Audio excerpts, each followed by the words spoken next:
koma kwathu kweni kobadwira ndikwansusa kubango kokusite boundary kuplanta yako nkulu ine nimagwira ntchito ku St Montfort CI ya Garden Boy ku Church chenyuwani. Ine ndi mwana mmodzi ali ndi zaka 7. Omvera mawu watu ndi a Precious January azaka 42 ndipo ine ndi Nicholas Mponera konzi komanso muludzi wa programu ya Zilipati pano pa Mix FM. Ndinakwatira mkazi amene ali mayi aka mwana amene ndikumunenayo chaka cha 2015. Sindinadziwe kuti ndi mkazi wotani, ndinangoona ngati mkazi amene amakhalira pa dziko lonse lapansi. Napanganiza banja, napangitsana chinkhoswe cha banja, ukwatiso oyera wa vero. Panalibenso vuto lina lililonse ayi. Ndipo kunabadwa mwana wamuna amene ndinaona ngati kuti basi ndi mkazi wanga wokuti ndidzakhala naye mpaka kale lonse. Munakwatisa liti zaka ziti? Okay. Ukwati umenewu tinadalitsa cha pa 30 June 2017. Itakwana no 2019 anandiuza kuti ni munthu woyembekezera. Ndipo ndinavomereza chifukwa choti munthu uyu ndi woberekadi. Komano ndinadabwa atangonena kuti panopa ndapita padera nditangoyika kukwinzi komweko.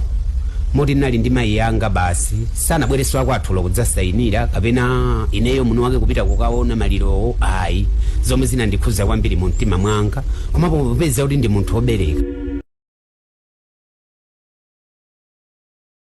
Mwakunenazo ndi zona zokhazokha. Oho, inu mmamona kazi yokuti waima kapena mmaona kuti amoneke kuti wanakuza ninyo kuti ayi munthu witu yayi kakali ndayima. Ndipo amakhaladi oyima ndipo sangoti kungoyima ayi koma mayi ndithu oyembekezera ulo munthu kufika pamalopo adziwadi kuti pali mayi oyembekezera ulo mfumu athu akayitana kwako balutiko amadziwa kuti kulazi mayi oyembekezera akhale panthunzi asakhale padzuwa ayifa ndi oyembekezera amafufuma ndithu mimba. Chabwino tibwerere pamene popo fapo musathamange kwambiri tifuna tiyende bwino ndi anthu eti. Ndiyano mwati nthawi imeneyoyo mkaziyo anali wokuti anali oyembekezera ndi anapita no ku chipatala akuti ku Queens ndi amayi ake. Inuyo sanakuzeni kuti yayi panopa kangatiza ndivuta ndikupita no ku chipatala? Pokashira mwana wa ichi yosaonekachi anapita kwawo pamene mwana weni wa moyoyo amene alipoyo anachirira komwe kuno ndibakhane kwa kubaluti komwe kuno. Koma uyuyu anene kuti ndikachirira kumudzi wathu ndi anangonyamuka ndi mayi ake kupita kumene amapitako kachirako. Inu kukhala ku nyumba kumanena kuti ayi tikudikira akazanga ali kayamati kuleba kumadziwa kuti nthawi iliyonse ndikhalaso ndi mwana wina. Ndezitatero 2019 nakhalabe chete kuti mwina kapena mayi ake anabwerabe ndi gulu la kwawo kudzandipepesa ku ntchito kwanga kumene magwira ku St Montfort CI. Komabe ndinali ndi ujeni kuti iwawo kuchita mpaka nodzandipepesa chifukwa chechiyani. Munali ndi mwana wa mamuna koma mwanayo tangoyika konku bambo kuti khululukire neso bambo wana wankafuna kundisiya ifo chomapititsa padera nene nangozisiya kuti basi chabwino. 2022 ndi pamene anapezekanso kuti ndi woyembekezera. Komano kuchenjera kwa Mulungu anakhala mpaka na 15 months ali chitupireni mimba ija osachokayi. Ndi zomwe zinandipatsa mantha kupita ndifunsa mwa akuluakulu am'mudzi. Ndipo akuluakulu anandithandiza ndipite kwawo ndikafunse kuti chikuchitika ndi chiyani. Tisadule tisathamange kwambiri. Inu maiona alitu mimba iyi angasi inu tekeze mamuna eti maigwira mimba iyi kuti ili ni mimba iyi. Ndipo ndimaigwira ndipo ndimaiona ndipo kukhala di motolo ambiri ena ndi ena mwina amanditenga ngati kuti opusa deralo komano sijayoyika dzinsanzayi ndija yooneka ndipo nkumakula pang'ono osangoti phwi ayi komano inakula imimba yake eniyo osaliso dzinsanza kapena kuyika ena amati zimafulikisa fomu koma eni yooneka ndithu ndi maso ngakhale maonekedwe ake. Amapita ku skelo bwino. Okay, amandinamiza munthu ameneyo kuti amapita ku skelo ndipo anapeza munthu amene amamulembera. Komano chodabwitsa ndi chakuti panalibepo chidindo choonetsa kuti ndi azingwangwa amene alemba pamene popo ifa chidindo panalibe. Kunapezeka ekha kutsanzika ndipitanso kumudzi ndikachirire. Simalingana kuti munthu ndimamukhulupirira kuti ndiwo wandiberekera mwana. Imeneyo yafika mwati 15 months. Ndipo mudzi wonse unanena kuti mwina mayiyo wamangidwa kuti ali pamene wapanga chipongwe. Koma chodabwitsa kwawo olo mmodzi osabwera kwathu. ngati anatulukira mayi awo amangozanena kuti tikugulitsa malo kumudzi koma inuyo mugulitse poloti yanu ifanira gula ndili ndekha ndili Nyamata. Ndi zomwe zinandikhuza kuti mayi wavuto uli mwana wawo kutupa miyendo chonchi kumatuluka kamfuno ifa miyendonso inali itatupa zomwe ndimamuchapira kumuphikira musakira chakudya kumupangira vuto linalilonse monga la pakhomo samala mwana uyoyooneka ndi anthuyo. Komano ndi pamene anamuyitana tiyeni muzachirire kumudzi mwezi omwe wa 15 yo ndipo mmene amalowa wa 16 ndi pamene mkazi uja kunapezeka kumimba kwake kuja se kuti wapitanso padera. Zinakhumudwitsa anthu ambiri adera la kwa kubaluti akwathu ngakhale muno wanga yemwe ngakhale akumpingo kumene ndimapempherako. Azingatheke bwanji nditamukakamiza anakanitsitsa kuulula. Ndinapita kwawo akwawo chodabwitsa amangogwada aliyense ayipala nkhoswe abanjalo azimalume awo amayi awo ang'ono pepani bambo pepani kapena mwina kunali maliro mwayika kwa maliro kuno akuti ayi koma pepani. Zinandikititsa mantha ndipo utayimbira foni akwathu ananena kuti muyitanise kwa kubaluti konko abwere ndipo anabweradi kumimba kuli sei. Atafika namulongedzera katundu kuti anyamuka azipita ndi pamene anaulula kuti ineyo ndi mfiti. Sinandivuta popeza kuti nanga si dziko likunena kuti ufiti ulibe. Sinandipatsanso mantha ufiti womwe matana lufiti otuli nyumba mwathu muno koma kuti muone mupenga misala. Moto akwathu aja amabweranso zakuseweretsani inuyo ola anthu aja anaja akamakusekererani kuti kwamakhala usiku kuti akuseweretsani ndithu ndakamakuonani mumakumbusa za usiku zimene anakuchitanizo. Zinandipatsabe mantha nde anaulula kunena kuti ineyo ufiti undatopa nawo naphunzira ndili wang'ono. Ngati kuli munthu ondithandiza kuti ndiusiye mundilole kuti ndiusiye ndipo ndikachipereka chimene timatambiracho. Ndipo napita kwa katikisiti ananditsogolera kwa bambo mfumu amene ali pa St. Montfort CI ndipo ndiyitanitsa onena kuti bweretsani chimenecho kuno tizaochi. Ndipo anabwera nachodi mayiwa. Ko ino ndi wa Katolika Ine ndi wa Katolika ndithu.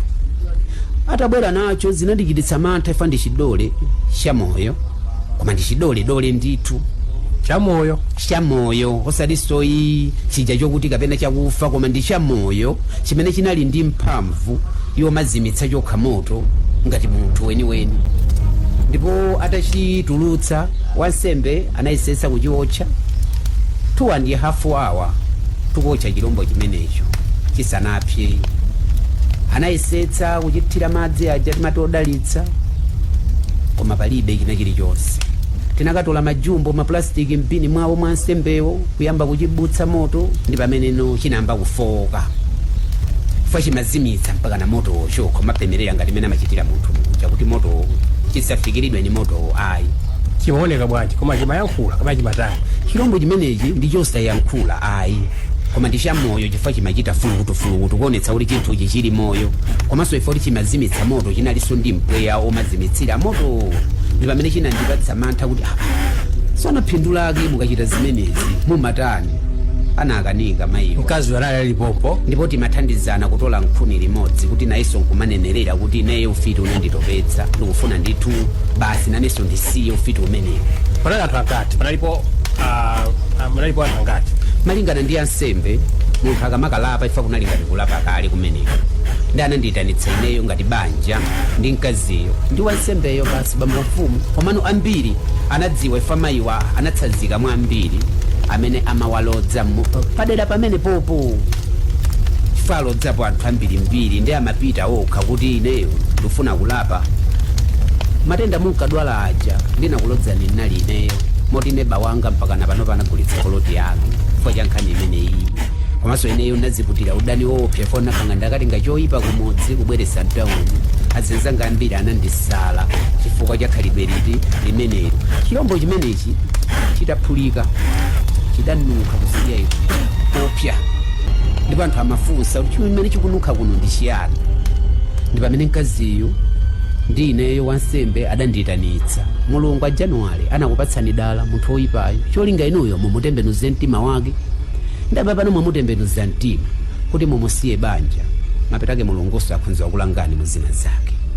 Chifukwa cha mawu a wansembe pomukhulupirira kazi yona mutenga adu mapita so kunyumba makathandizana kulera mwana uja ndena wauza kuti apatu nakasi ndaimene ndi kuti tiziti muli ndi mwana mmodzi amene litu oho oti tibwere pang'ono fotofula tidziwe nkhani imene nthaija ya kuti mwachokera kukwati ndiyeno mphatso yonayi kuti yachitika bwinobwino izo zayenda bwinobwino amene anabadwa bwino kwambiriso koma mu operation famayi wanapezanso ndi mwana kale mtsikana anachitanso mu operation pamene ichocho samachita mu operation amabadwa bwinobwino zinthu zosaonekazi koma uyo bwinobwino ndithu ichocho chimabadwa bwinobwino apo ndifuna mulinayo amayiwo mulinayo mwana mmodzi amene tu zinayenda bwinobwino kwambiri koma anachita ku Queens chabwino ndiye tibwera nokusopano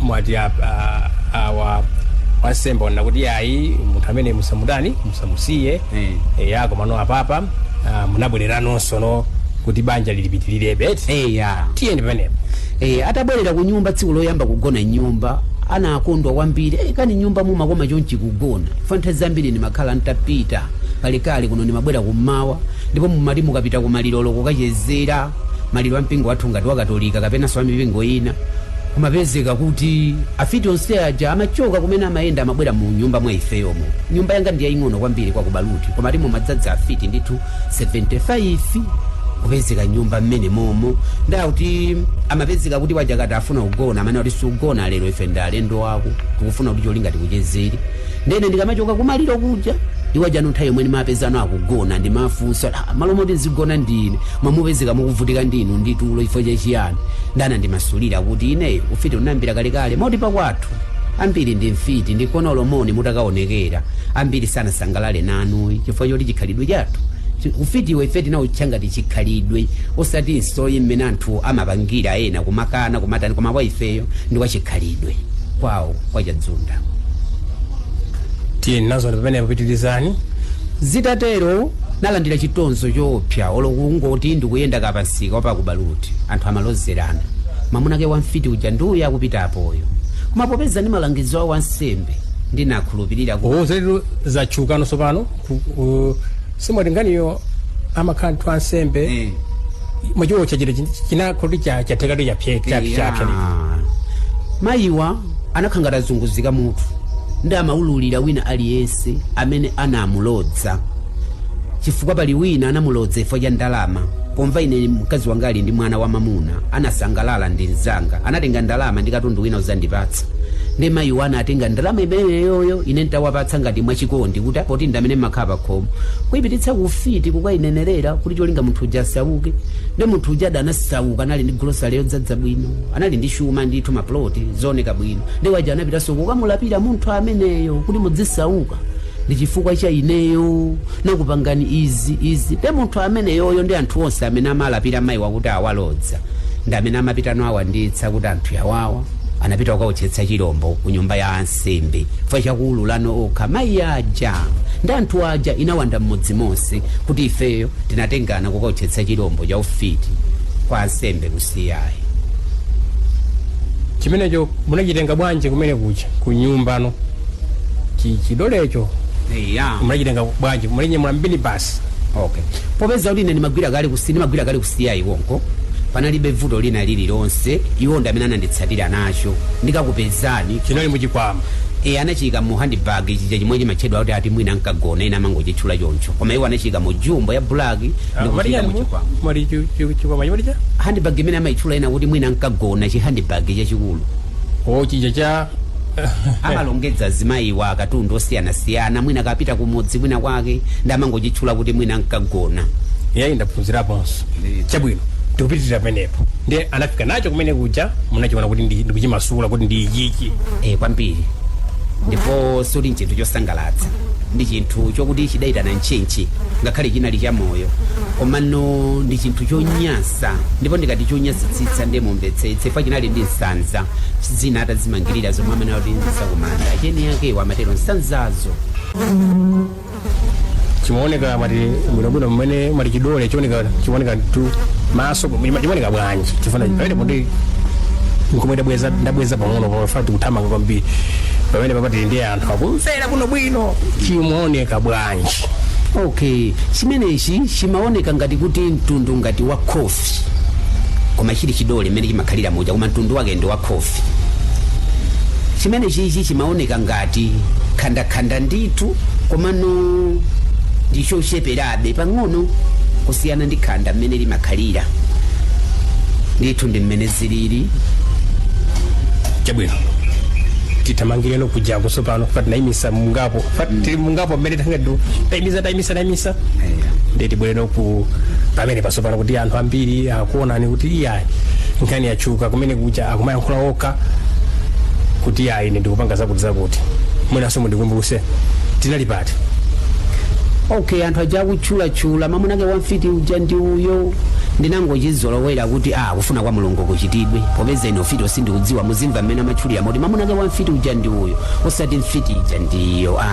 Thanda zoti amadziwa kuti ndinakwatirana ndi mfiti, koma chifukwa cha malangizo a mtumiki wa Mulungu uyu, pamaiwa sinatengere kwa sing'anga, natumiza kwa mtumiki wa Mulungu kuti ndi amene angachotse ufiti umenewo. Ndi nachiloleranso pokhulupirira mtumiki wa Mulungu kuti ndi amene angandichotsere, wandichotsera ufiti kwa mkazi wanga. Nalandira chitonzo, mayi wanso adalandira, komabe Mulungu ndi Mulungu salephera mpaka na zinapezeka kuti nkhanija ikuzilala. Nditawoza adasaberekenso, mayiwa anapezeka kuti okhanso anena kuti ayima 2023 imeneyo.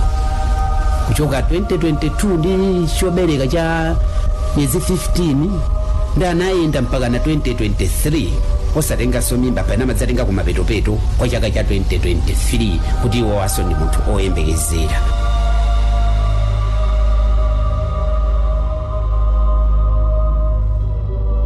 Zinapereka chitonzono, anthu anafukula zija zakale kuti uyuyu wazipanganso, komano malingana ndi chikhulupiriro ndi komwe nayenda naye mkaziyu kwa mtumiki wa Mulungu ndinati zatha.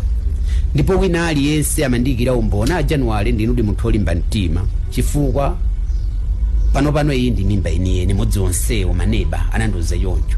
Komabe pochita mantha kwa ine chifukwa ndimati akapanga idzidzi dzawo zidzomadzika chimene chochozo, ndikuti ine muzoti thupi lonseli dzidzolo zokhazokha, dzidzolo zidzadzika ndipanga ndikuti muzoti masowa mtendere kudzikanda.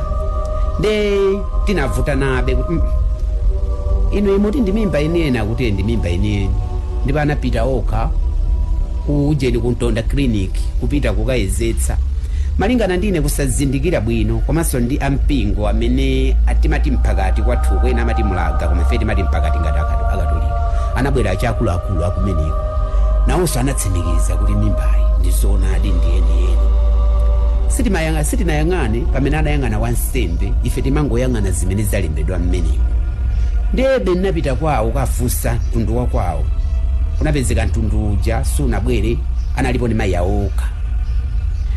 Ndinakumbutsa mayi awo zonse nkhanza zimene wandichitira mwana wawo, amatenga ufa kumakathira pa toilet yakalekale ine osadziwa, komano zonsezo nkumachitika, kulimako kachiyani, kumakhala kuti akukangopereka zili zonse, kumakagula zake akuti zaufiti. Ndinakumbutsa zonsezo. Amatani amati bwanji pamenepa? Okay, mayi wantapeza ndinakumbutsa khalidwe la mwana wawo, popeza kuti amatenga ufa uja mwina kumakathira pa toilet yakalekale ponena kuti akupereka nsembe. Nthawi imene sankanduza kuti amatenga ufa, komano polapa pawo ndipo nditakakumbadi pa toilet nakapezadi pali ufa wambiri umene mayiwa amaukwirirapo, ndipo ntawafunsa ndi pamene ankanena kuti amapereka nsembe. Zimenenso zimanditengera inayo kufuna ndalama kuti cholinga choti ndiguleso ufa wina nyumba mwenjonsejo akathira pa toilet. Ndeni makumbutsa mayi awo, ndeni nakumbutsanso za zidzolo zimene zimandituluka. Mayiwa adalimba mtima kuti imeneyo ndi mimba iniyeni, ndipo mukagule zonse zoyenerera ngati imene munagulira koyamba kaja, apapa musadeso nkhawa basi munamasuka. Ndipo nthawi imeneja kumpingo amalimbikira bwinobwino, ndipo amapemphera, komanso mwina anali gulu limodzi la za amayi zimene makhala kuno si ku Catholic, makhala nthu amayi achana amene amayi achifundo analimo mmenemo ndithu. Ndipo analipo mayi olimbikira ifani magula chilichonse, ngakhalenso ine ndemwe ndinawuza kuti mulowe kwaya kuti cholinga ifa nthawi imene amadanolo ndi nyimbo ya mawu a Mulungu olo ku Radio Maria kuchongotsegula pachiyambipo ndisauza kuti ndi ndani imene ndafotokozerera muja.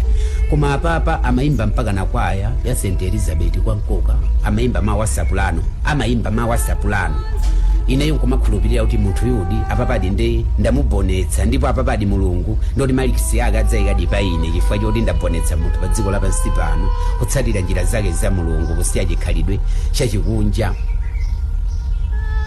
mmene zinalili. Komano 2023 imeneyi patavuta chonchija zikulakula mpingo kubwera, inenso kupita kwa mayi okadandaula, sinakhutitsidwe ndinapitanso ku sikelo. Chomwana ndidabwisa dokotala wa pazingwangwa ndi chakuti anawayitanitsa nawayeza pakabedi kamene amayezera ineyo ndili konko. Madziwa ku sikelo munthu akapita ndi mamuna wake amalowa msanga, ndipo ineyo nditapita otsazika ku ntchito, dokotalayo analemba bwinobwino kuti ayi ndi mimbadi, ndipo mupite kuchani, ndipo muzabwereso pa 2. Nachoka usangalala kuti munthu ndi mimbadi, ndipo ndinaonjezera kugula katundu wina osiyanasiyana, komanso ukaperekera tungati transport kwa anthu amene ndi magalimoto kuti matenda mayi wakayamba mwina nthawi imene ndizakhala ndilibe kanthu azakhale akwatenga, ukaperekera tu transport kumeneko, ndipo anthu oda anandimvera ndikumayisunga transport umadikirira mayiwa. Inapitirira mpaka na miyezi 9 kudzalowa wa 10. Sakuda nkhawa, ndi pamene akungonamizira anthu mabodza kwanena miseche, ndi pamene akupitiriza kawapatsa chimanga kuti apita akagule, ndoti mudziwiretu kuti mayi amene wawo mayi kuti chimanga cho amabweresa ufawo, komano kukongola ndalama ija kumene apitisa sadziwa, fa kunena kwawo amene kuti anali ndi diso lina lake pamphumi limene amati akangomuyang'ana munthu uja pa ndoti ka munthu uja kasakongoza chinthucho, koma amawakongoza mayiwa, ndipo amaperekadi pomazindikira kuti kuti mayi aja ndakongoza ifo chachiyani, ndoti muziwa kuti iwo apita kale kunyumba afika. Ndi anthu ajana amakwenya ine pondizindikira kuti ndimakangalika mu mpingomu, ndambiri aja amati ajanuwali akazana anazakongola chimanga kwa ife.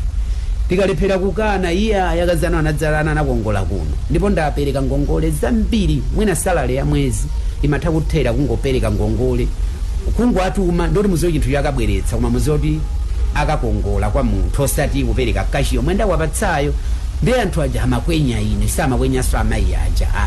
Ndalama nazo amapita nazo kuti pamene pamativuta ngati ineyo kundivuta, ndi pamenepo kuti ndalama zimene zimumapita nazo kuti chifolo ndingosiyana olontabisa potani ndalama nyumbamo, olontapatsa yawo yonati iyi ndi ya budget sionekabe kuti ndapatsayo.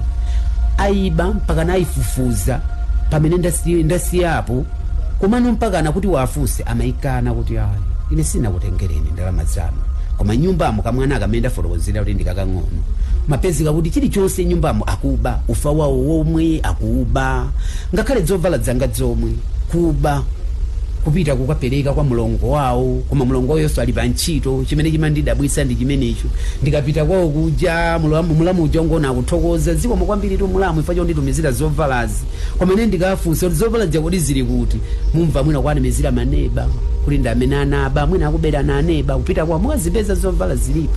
Ndi mmene alili amayi amene wawa. Ndeno tamalizana so nakisema afika no kumene kuja okuko mwafika 10 sopano ndezi maenda no bwanji kumalizirako 10 namba kuvuta, kodi imene ndi mimbadi, kodi imene itu ndi mimbadi, kodi abambo inu bwanji chimene mukufuna inu ndi chiyani. Ndi panavuta napita kwawo kakomana ndi mulongo wawo, yeye alibe mwana mulongo wawo yoyi, komana kwatira kalekali. Takamupeza ameneyu analusa kopya, kodi iwe mulamu chimene ukufuna iwe ndi chiyani. Mimba imene imatupa yo ndi yako, uta matupa miyendo imene imatupa yo ndi yako, uta kutuluka kamfuno amene yoyo ndi wako. Inu munakhala bwanji kodi mangodandaula nkhani za zing'ono ngati zimenezi. Tikuseka ngati nkhani yabwino. Ndiye inuyo mafuna kuti muthandizidwe kumene kuja, koma akukutirana so mphepo, inuyo akukutirani mpheponso. Ndipo nathiridwa mphepo aziyankolo wawo, mfankafika nayo nkhani imene kuti ndikadandaule, wina aliyese amanditchangalidera lijano ndine oyipa kuti munthu ogalukira. Kodi bambo inu bwanji chimene mukufuna ndi chiyani. Mwana suya amene anakuberekerani, ndapapa mukungoti mimba yachiyani, mimba imene mafufuma siyana.